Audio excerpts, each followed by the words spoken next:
ध्यानाभ्यास के लिए कृपया अपने नेत्रों को बंद कर लीजिए। मूर्त पदार्थों को देखना जानना बंद कीजिए।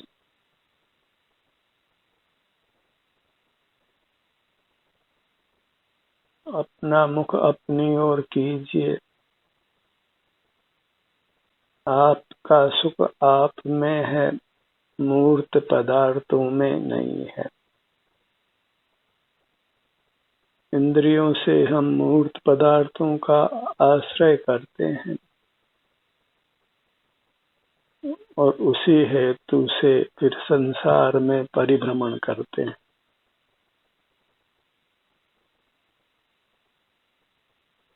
संसार में परिभ्रमण करना इष्ट नहीं है, दुख भोगना इष्ट नहीं है, तो सदा अपने से युक्त रहिए। योग निद्रा को अपनाइए। सदा अंतर में विहार करते हुए रहिए। अपना ही संवेदन कीजिए। सिर से पैरों तक आपका स्वरूप है, इसी में सदा लीन रहिए। निरंतरता ही मोक्ष प्रदान करती है। ध्यान कोई टाइम टेबल का विषय नहीं है, यह एक निरंतर करने का प्रयास है।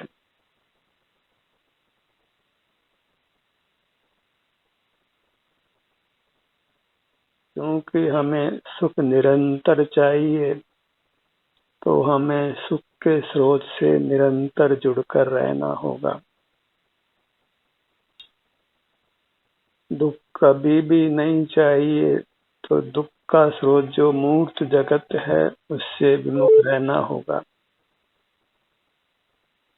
अनादि की भूल यही है कि हमने मूर्त पदार्थों को सुख का साधन माना है, उनसे सुख लेने का प्रयास कर रहे हैं और सुख हेतु प्रयत्न करते सुख जाता दूर है। क्योंकि मूर्त पदार्थों के पास रंच मात्र भी सुख नहीं है। हमें अपने आप को मूर्त के बंधन से ही छुड़ाना है।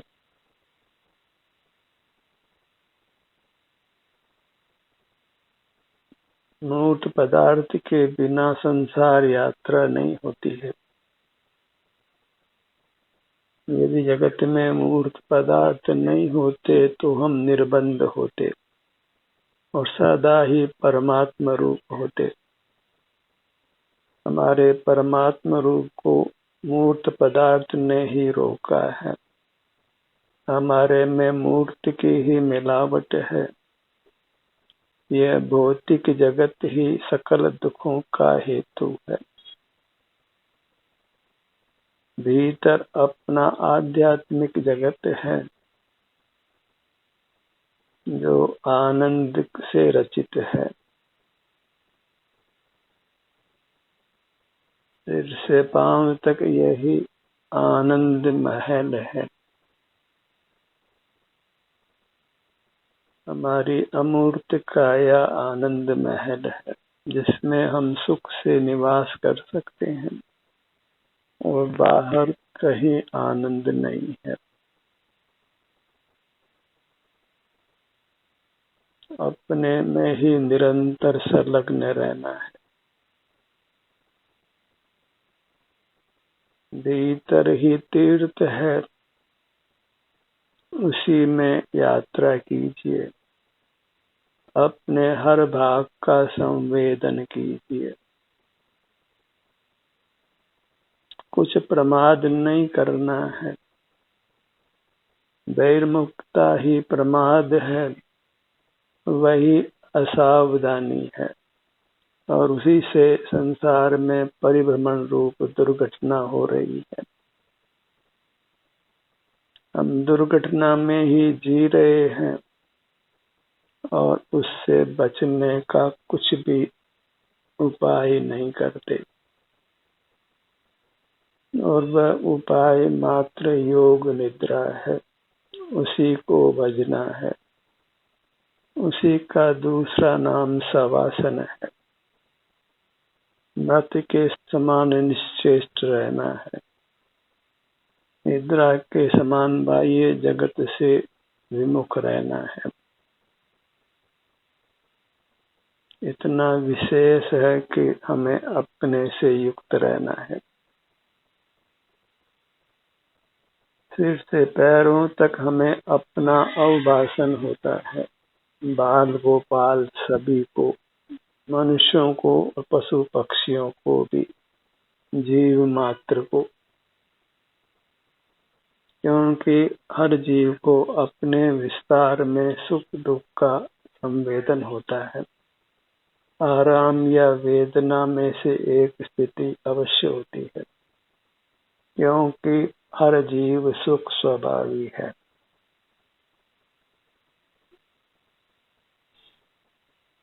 जो परमात्मा है वे भी पूर्व में संसारी थे। जो शुद्ध स्वर्ण है वह भी पहले खांड में अशुद्ध स्वर्ण था, तप कर ही वह शुद्ध होता है। ऐसे ही हम भी ध्यान रूपी तप कर ही परमात्मा होते हैं। परमात्मा होने का हेतु एकमात्र ध्यान है, और ध्यान अपने संवेदन रूप है। अपने शारीरिक स्वास्थ्य की स्थिति को ही अनुभव करने रूप है। चाहे हम स्वस्थ हों या बीमार हों, जैसी भी हमारी अवस्था है हमें उसी को भोगना है। बाह्य जगत से नहीं जुड़ना है। सुख की स्थिति तो भोगना ही है, पर शरीर में यदि दुख की स्थिति आप भोगते हैं तो वह भी उसी प्रकार मोक्ष का मार्ग है, सुख का मार्ग है। क्योंकि अपनी अवस्था को भोगना ही मोक्ष मार्ग है, और अपनी अवस्था कभी सुख रूप होती है, कभी दुख रूप होती है। जो भी अवस्था है हमें उसको प्रसन्न चित्त से मोक्ष मार्ग मानकर भोगना है। अपने मन रूपी अंश को काया रूपी सरोवर में ही विहार कराना है, कायस्थ रहना है, पिंड में स्थित रहना है। अपने अमूर्त स्वरूप को ही नित्य चेतना है, क्योंकि अपना अमूर्त स्वरूप ही सुख का बना हुआ है।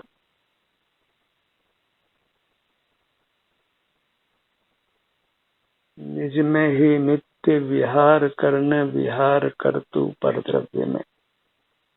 नित्य विहार कर, निज में और नित्य विहार करना है।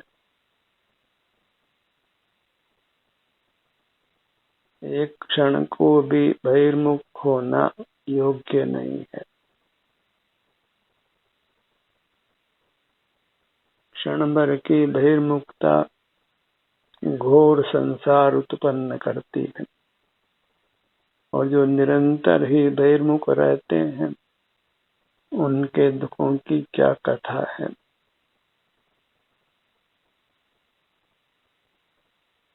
संसार परिभ्रमण की कथा दीर्घ है, अनंत है।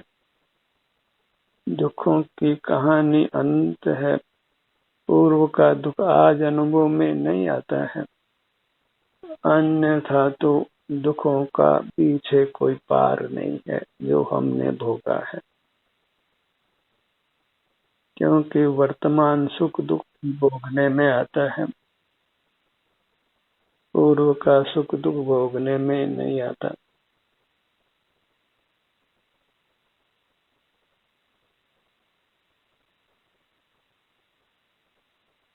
पर कुछ हम स्मृति से जान सकते हैं कि इस जीवन में भी हमने दुख भोगा है।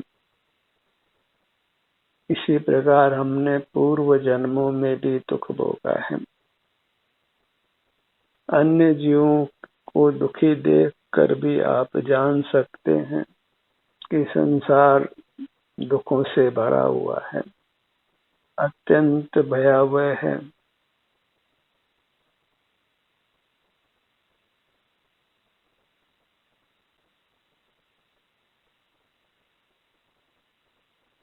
कुछ भी विवेक प्राप्त हुआ है तो उससे स्व पर का विवेक कीजिए। पर को छोड़कर स्व को अपनाइए और स्व को अपनाने के लिए स्व की पहचान करिए। अंतर्दृष्टि कर सिर से पांव तक अपनी दृष्टि को फैलाकर यही मैं हूँ, इदम अहम अस्मि, यही मैं हूँ और यही मैं ही सुख का एकमात्र स्रोत हूँ। तो मुझे अपने में ही रहना है, अपने में ही विहार करना है, अपनी ही दशा को भोगना है। उद्गल के रूप को भोगने में सिवाय दुख के कुछ भी उपलब्धि नहीं है। वही कुशील सेवन है।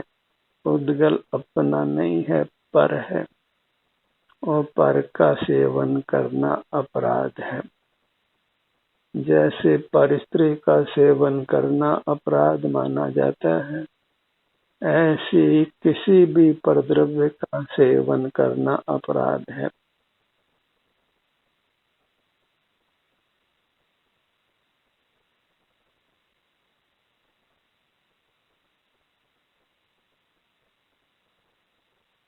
पर में भेद करना योग्य नहीं है। लोक में मूर्त पदार्थों में गुण दोष देखते हैं। यह पदार्थ स्वास्थ्यकर है, यह पदार्थ अस्वास्थ्यकर है। इस पदार्थ के इतने गुण हैं, इस पदार्थ के इतने अवगुण हैं। इस प्रकार बहिर्मुख जीव मूर्त पदार्थों में अच्छे बुरे का भेद करते हैं, जबकि सकल ही मूर्त पदार्थ बुरे हैं, संसार के निमित्त हैं। जैसे बहिर्मुखता में ही यह धर्म और यह अधर्म ऐसा भेद करते हैं, जबकि बहिर्मुखता मात्र अधर्म है और संसारी जीव अंतर्मुखता को जानते नहीं है, अपने अमूर्त काया को पहचानते नहीं है। फिर भला बाहर से धर्म का उपदेश कैसे मिल सकता है? और धर्म का उपदेश पाना है तो अपने समीप जाइए और फिर उपदेश की बौछार पाइए अपने भीतर से ही। आप ही आपका गुरु है और आप ही आपका शिष्य है, और यही संबंध उत्तम है। पर के साथ संबंध की कथा ही दुख की कथा है। और लोग तो परावलंबी है, तो बाहरी देव गुरु शास्त्र को ढूंढता है, बाहरी हितकारी पदार्थों को ढूंढता है, और बाहर एक भी पदार्थ हितकारी नहीं है। क्षणिक विषय सुख से संसार बढ़ता ही है, घटता नहीं है। किसी औषधि आदि से अस्थायी रूप से स्वास्थ्य प्राप्त हो भी जाए तो फिर स्वास्थ्य पाकर जीव बाहर की दुनिया से जुड़कर फिर अपने स्वास्थ्य को खराब करता ही है। तो बाहर कोई सुख का मार्ग नहीं है। आप ही सुख स्वरूप है, आप ही सुख का सागर है। और अपने समीप जानने में कुछ समय लगता नहीं है, कुछ अर्थ व्यय करना नहीं पड़ता है, कोई इंद्रिय ज्ञान काय चेष्टा वचन चेष्टा स्मरण आदि करना नहीं पड़ता है।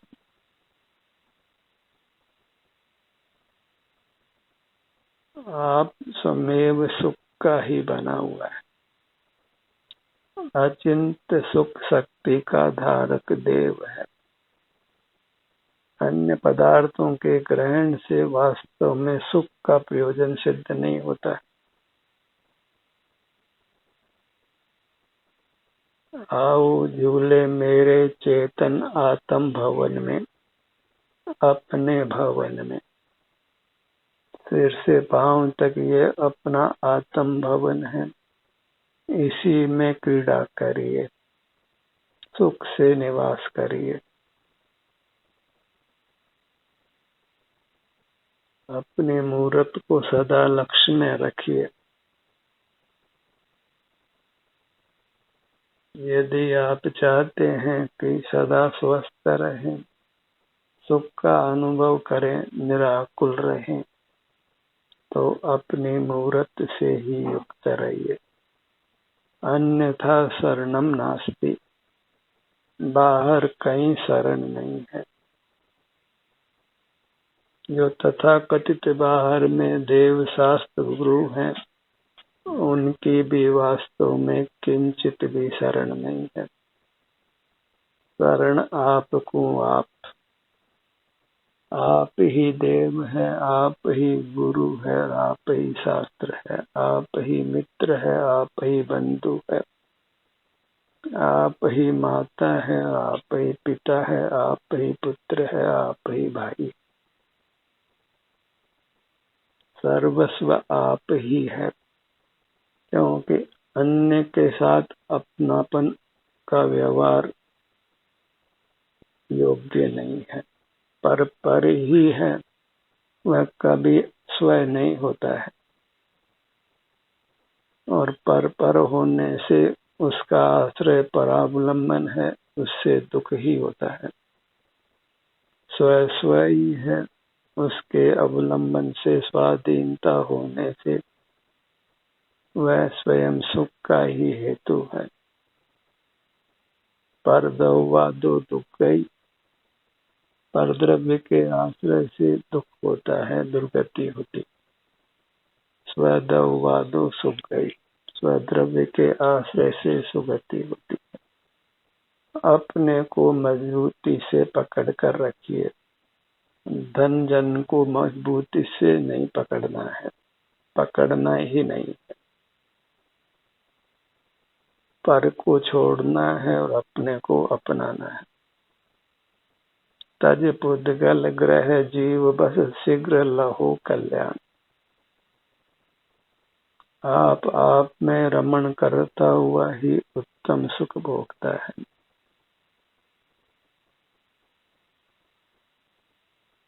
राग द्वेष से मुक्त रहता है, वीतराग रहता है, जितेंद्रिय रहता है, वही संसार विजेता होता है, लोक पूज्य होता है, जयवंत वर्तता है।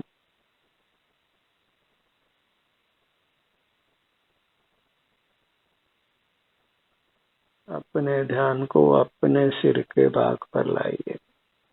अपने ऊपर की सीमा को अच्छी तरह पहचान लीजिए, जिसके ऊपर दृष्टि को नहीं फैलाना है। अपने ध्यान को अपनी पग तलियों पर लाइए। अपना नीचे का भाग, इसके नीचे इसके परे दृष्टि को नहीं फैलाना है। अपनी दृष्टि को अपने आगे के भाग पर लाइए। सिर से लेकर पैरों तक अपने आगे का भाग, उससे परे दृष्टि फैलाना नहीं है। अपने ध्यान को अपने पीछे के भाग पर लाइए। सिर के पीछे के भाग से नीचे पांव की एड़ी तक अपना पिछला भाग, इससे परे दृष्टि को फैलाना नहीं है। अपने मध्य भाग पर आइए, अपने पेट के भाग पर आइए।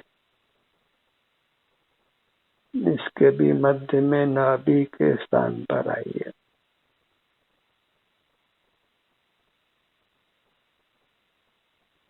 नाभि के समानांतर में इसको अपना मध्य लोक मानिए।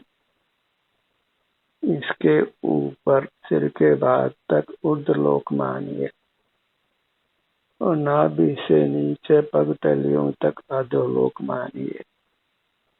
यही अपना त्रिलोक है।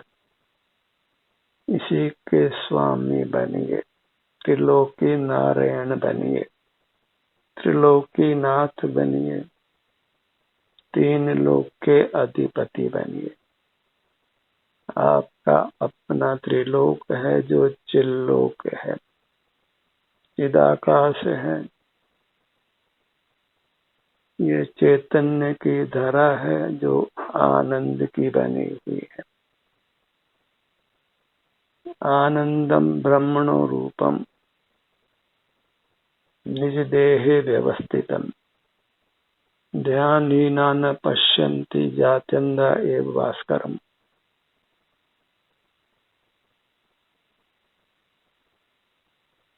अंधे होकर नहीं रहना है। अचेतन ही अंधा है, वह अपने को चेतता नहीं है। हम तो चेतन हैं और हमारा दायित्व है, कर्तव्य है, अधिकार है कि हम अपने को चेतें। इस अपने दायित्व की अनुपालना नहीं करने से ही हम संसार में नाना दुखों को भोग रहे हैं। सुख हमारा अधिकार है तो हमारा दायित्व भी है कि हम उस सुख को भोगें। धनपति होकर भी धन को नहीं भोगे और भिक्षावृत्ति करे तो वह मूर्खता ही है। ऐसे ही हम सुखपति होकर मूर्त पदार्थों से सुख की भीख मांगते हैं तो हमारी मूर्खता ही है। आप पावन है, पवित्र है और मूर्त पदार्थ अशुचि है, अपावन है। पावन को छोड़कर हम स्वयं ही अपावन के पास जाने से अपावन होते हैं। ये पुद्गल की संगति हमको भारी पड़ती है। पुद्गल का संग छोड़कर चेतन का ही संग कीजिए। और अन्य जीव तो दिखाई देते नहीं है, उनके साथ मूर्त काया से ही उनके अस्तित्व का बोध होता है। अन्यथा अन्य जीव न दिखाई देते हैं, न उनके सुख दुख का हमको वेदन होता है। मूर्त काया नहीं हो तो किसी अन्य जीव के साथ व्यवहार भी करना संभव नहीं होता है। मूर्त के आश्रय से ही हम परस्पर का व्यवहार करते हैं और व्यवहार राग द्वेष रूप होता है, उसका फल घोर संसार है। आत्मा आत्मा में ही रमण करे तो वह परमात्मा होता है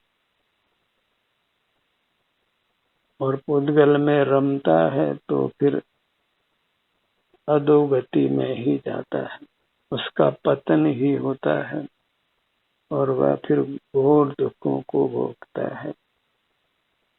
जो बूचड़ खाने में प्रतिपल लाखों करोड़ों जीव मारे जाते हैं तो वह उनकी बहिर्मुखता का ही फल है। इंद्रिय ज्ञान के दोष से ही वे वध बंधन आदि का दुख भोगते हैं और हम भी इंद्रिय ज्ञान से अछूते नहीं हैं, निरंतर इंद्रिय ज्ञान में ही वर्तते हैं।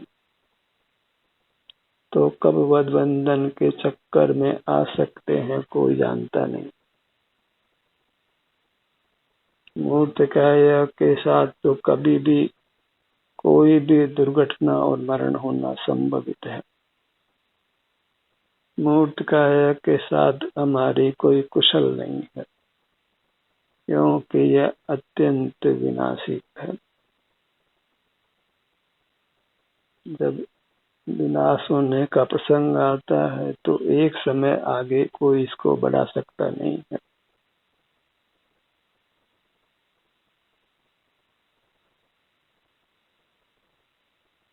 इस मूर्तिकाया के संबंध से मुक्त होने के लिए जहाँ मूर्तिकाया है वहीं नेत्र बंद कर अपने ध्यान को लाइए। मूर्तिकाया का कुछ स्मरण नहीं करना है, उसके संबंध में कुछ विचार नहीं करना है। यही अपनी अमूर्तिकाया है, उसी को चेतना है, उसी का एहसास करना है। उसमें जो सुख दुख का परिणाम है उसको भोगते हुए रहना है, और सुख दुख दोनों में ही संभाव करना है।